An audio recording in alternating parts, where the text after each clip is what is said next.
নমস্কার বন্ধুরা, মনীষা রান্নাঘরে সবাইকে স্বাগত। আজকে আমি রান্না করব ডিমের ঝোল। তো ডিমের ঝোলটা আমি অন্যরকমভাবেই বানাবো। তো আপনারা পুরো ভিডিওটা দেখতে থাকুন প্রথম থেকে শেষ পর্যন্ত। এখন 3টে ডিম নিয়েছি, 3টে ডিম আমি ফাটিয়ে নিলাম। আমার এই রেসিপিটি যদি আপনাদের ভালো লেগে থাকে তাহলে অবশ্যই লাইক, কমেন্ট, শেয়ার এবং সাবস্ক্রাইব করে পাশে থাকবেন। তো এখন দিয়ে দিলাম লবণ আর হলুদ। এবার দিচ্ছি কাঁচা লঙ্কা কুচি আর পেঁয়াজ কুচি। এবার ডিমটা আমি ভালো করে ফেটিয়ে নেব।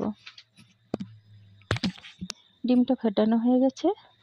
এখন এখানে আমি আলু নিয়েছি, আর আলুগুলোকে এইভাবে ছোট ছোট করে ডুমো ডুমো করে কেটেছি। পেঁয়াজ, কাঁচা লঙ্কা চেরা, আদা রসুন কুচি আর নিয়েছি টমেটো।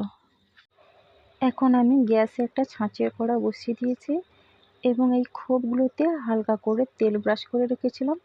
এখন ডিমের গোলাগুলো দিয়ে দিচ্ছি। এইভাবে সব খোপগুলোতে ডিমের গোলা দেওয়া হয়ে গেলে এখন আমি একটা ঢাকনা দিয়ে দিচ্ছি, বেশিক্ষণ না, 1-2 মিনিটের জন্য। এবার ঢাকনা খুলে আমি এগুলো উল্টে পাল্টে নেব। খুবই সুন্দর হয়েছে বন্ধুরা, একেবারে খুবই স্পঞ্জি লাগছে। তো আপনারা এইভাবেও ভেজেও অবশ্যই ডিমের ঝোল করুন, দেখবেন খেতে খুব ভালো লাগবে। তো এইভাবে সবগুলো উল্টে পাল্টে ভেজে তুলে নিলাম। এরপর গ্যাসে কড়াই বসিয়ে দিয়েছি। কড়াই গরম হলে দিয়ে দিচ্ছি সর্ষের তেল। তেলটা ভালো করে গরম করে নেব।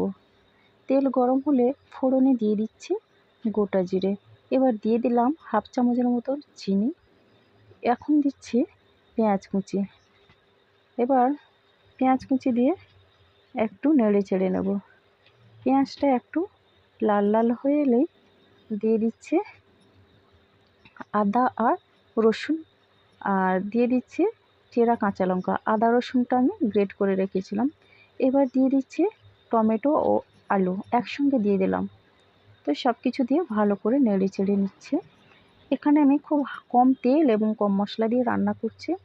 এরপরে দিয়ে দিচ্ছি পরিমাণ মতো লবণ, দিয়ে দিচ্ছি হলুদ আর জিরের গুঁড়ো, ধনের গুঁড়ো। এরপরে জিরের গুঁড়ো, ধনের গুঁড়ো দিয়ে ভালো করে নেড়ে চেড়ে নিচ্ছে। নেড়ে চেড়ে ভালো করে কষিয়ে নিচ্ছে এবং লো ফ্লেমে রেখে আমি কষাতে থাকবো। এখন এই ফাঁকে একটা সেদ্ধ আলু নিয়েছি, আর আলুটাকে আমি এইভাবে ম্যাশ করে নিচ্ছি। এখন এই আলু কষানো আলুর সঙ্গে দিয়ে দিচ্ছি। এবার ম্যাশ করা আলু দিয়ে ভালো করে নেড়ে চেড়ে আমি মিশিয়ে নেব এবং এই ম্যাশ করা আলু দিয়েও ভালো করে আমি কষাতে থাকবো। এই আলুটা যে দিলাম ম্যাশ করে, এটা দিলে কিন্তু খেতে খুব ভালো লাগবে আর গ্রেভিটাও একটু ভালো হবে। এখন সেই বাটিতেই অল্প পরিমাণে জল দিয়ে আবারও ভালো করে কষাতে থাকবো। এবার দেখুন বন্ধুরা, ভালো করে কষানো হয়ে গেছে। এরপরে আমি জল দিয়ে দিলাম। জল দিয়ে ভালো করে আমি নেড়ে চেড়ে নিচ্ছে। এরপর ঢাকনা দিয়ে রেখে দিচ্ছি ঝোলটা ফুটে ওঠা অবধি। তো ঢাকনা খুলে দেখি ঝোলটা ফুটে উঠেছে। এখন আমি চেক করে নিচ্ছি আলু সেদ্ধ হয়েছে নাকি। আলুটা অনেকটা সেদ্ধ হয়ে গেছে। এখন দিয়ে দিচ্ছি ভেজে রাখা ডিমগুলো। এবার সবগুলো ডিম দিয়ে দিলাম, দিয়ে নেড়ে চেড়ে রেখে দিলাম। এখন আমি ঢাকনা দিয়ে রেখে দিচ্ছি।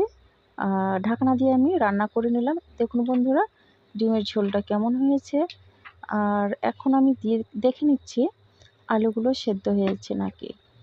হ্যাঁ, আলুগুলো সেদ্ধ হয়ে গেছে। এবার আমি আবারও ভালো করে নেড়ে চেড়ে নিলাম। এখন নামিয়ে নেব। নামানোর আগে দিয়ে দেব ধনেপাতা কুচি। বন্ধুরা, আমার মতো করে অবশ্যই ডিমের ঝোলটা বানান, দেখবেন খুব খেতে ভালো লাগবে। আমরা সবসময় সেই একই রকমভাবে ডিমের ভাপা, ডিমের কোরমা, ডিমের ঝোল, গোটা ডিমের ঝোল, অর্ধেক করে ঝোল অনেক রকমই করি, কিন্তু এইভাবে একদিন বানান, দেখবেন অবশ্যই ভালো লাগবে। আর কমেন্ট করে আপনারা বলবেন যে এই ডিমের ঝোলটা খেতে কেমন হয়েছে। তো আমার এই ভিডিওটি শেষ পর্যন্ত দেখার জন্য সবাইকে ধন্যবাদ থাকলো। সবাই সুস্থ থাকবেন এবং ভালো থাকবেন। আর একটা মিষ্টি